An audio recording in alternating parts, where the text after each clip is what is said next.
For the repair of the CR display by MSR, the following procedures were necessary. Replacement of various electronic components and general cleanup of the unit.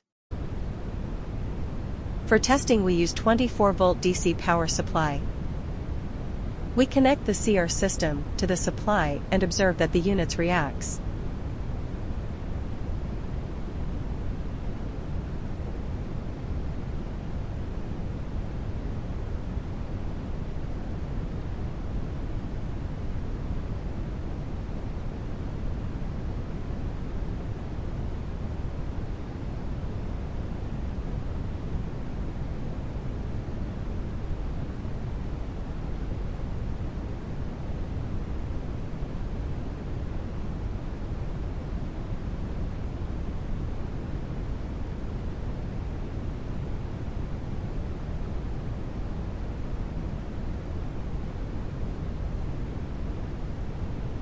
No further testing is possible due to the absence of additional units.